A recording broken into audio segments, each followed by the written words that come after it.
Welcome back. As we have been reporting, reaction across the world after the U.S. dropped 14 bunker buster bombs on 3 of Iran's nuclear sites on Saturday night. It was the biggest B-2 raid ever. President Trump said Operation Midnight Hammer was a spectacular military success. Major U.S. cities are on high alert this morning as Iran is vowing retaliation. The Israeli Defense Forces right now have been striking regime forces in Iran with unprecedented force. I spoke with the Secretary of State, Marco Rubio, in his first interview since the attack on Sunday Morning Futures. Watch. Are we now at war with Iran? No, we're not. This is not a war against Iran. The president told them, if we don't get a deal, which is what he wanted, then I'll have to handle it differently. And that's what he did last night. He handled it differently. But that was an Iranian choice. We didn't make that choice. They did. Are you expecting retaliation? It'll be the worst mistake they've ever made. We're not looking for war in Iran. But if they attack us, then I think we have capabilities they haven't even seen yet. It would be a terrible mistake on their part. And frankly, it's not what we hope for or wish. What we want now is to ensure that Iran never has nuclear weapons. If what they want is a civil nuclear program where they have power plants like a lot of other countries in the world have, they can do that. That's the deal that's been offered to them. They rejected it. Joining me now is Florida Congressman Brian Mast, the chairman of the House Foreign Affairs Committee. Mr. Chairman, thank you so much for being here. So much to ask you and talk with you about. We appreciate your time very much, sir. How would you assess the situation at hand? I would say that the United States of America and Israel are in exactly the position we want to be in, which is no matter what Iran does tomorrow, it will not be responding to the world in terms of kilotons and megatons. We know that they have their terrorist arms across the region, Hamas, Hezbollah, the Houthis. They're just as much Iranian military arms as are the Quds Force. They've always been willing to use them, and if they have a nuclear weapon, there's every belief that they would use that as well. So we are in a successful place today in ensuring that that capability does not exist. So what about these threats? I mean, you've got Medvedev in Russia saying, oh, there are multiple countries who are going to give Iran nuclear weapons.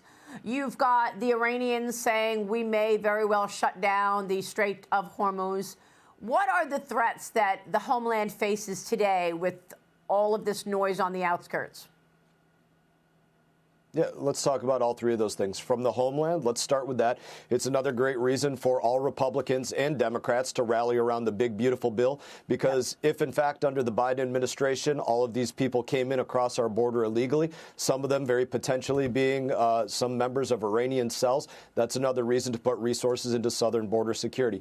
As it refers to the Straits of Hormuz, where, let's say at least a third of the world's oil supply goes through, I think you can expect that the United States of America will absolutely ensure freedom of navigation across those waters, regardless of what Iran chooses to do in those waters. Obviously, after that point, it's going to be up to the individual corporations what level of comfort they feel with moving their civilian fleets through those waterways, depending on whatever goods they're moving and the risk that they're willing to undertake.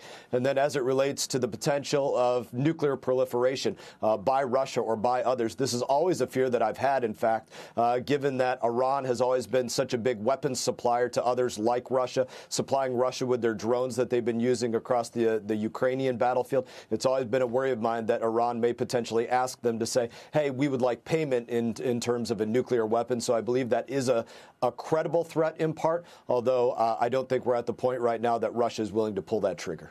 So a lot there, and I want to get back to the big, beautiful bill for a second and what the impact is here, because what do we have? One legislative week until the self-imposed July 4th deadline. We've got 2 weeks overall, but really one legislative week.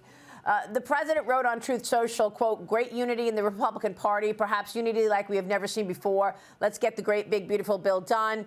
But Wisconsin Senator Ron Johnson told me this weekend that these strikes have him digging in even more. And the upset in the world today makes him even more dogged about ensuring that America's financial position is strong. Watch this.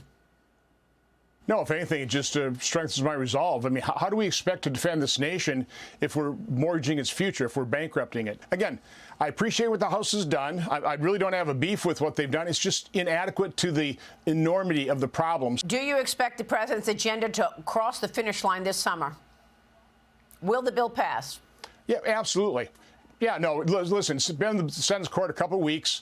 The parliamentarians are already chipping away at what spending cuts the House, were able to pass. We have to focus on spending. This bill doesn't focus enough on reducing spending. So, Mr. Chairman, do you see any movement? Do you see any movement on the part of your colleagues as a result of what we're all watching with Iran and Israel? Is that going to move anybody to recognize that they need to be with President Trump right now and get the agenda across the finish line? What do you think?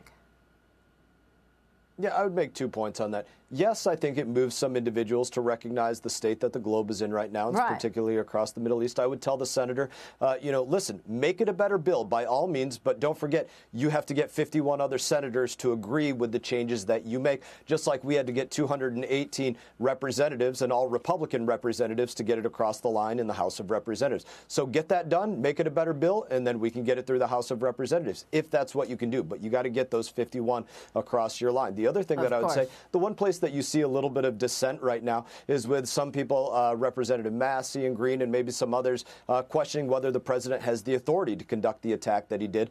And I would say that specifically falls under War Powers Resolution. And there's 3 legs to that. 1, has the United States of America declared war? No, we haven't. 2, has there been an authorized use of military force by Congress? No, that hasn't happened. But the 3rd leg of that is there an emergency or direct attack on the United States of America? And I'd make 3 specific things. There was a Sergeant Sanders, a Sergeant Rivers, and a Sergeant Moffett that were killed at Tower 22 directly by the hand of Iran. We've been attacked for the past year. Those were both things that happened in the last year. So absolutely an emergency that they've been attacking us, an emergency that they've been racing towards a nuclear weapon and would absolutely use that against America. So the president has every authority to do this. So I think we should be rallying them around him on both of these fronts. Well, it's a great point, particularly as you've got Democrats saying that they needed to know beforehand. But real quick before you go, Congressman, what do we need to understand right now about America and the homeland and the threats with these Iranian operatives having secret cells right now?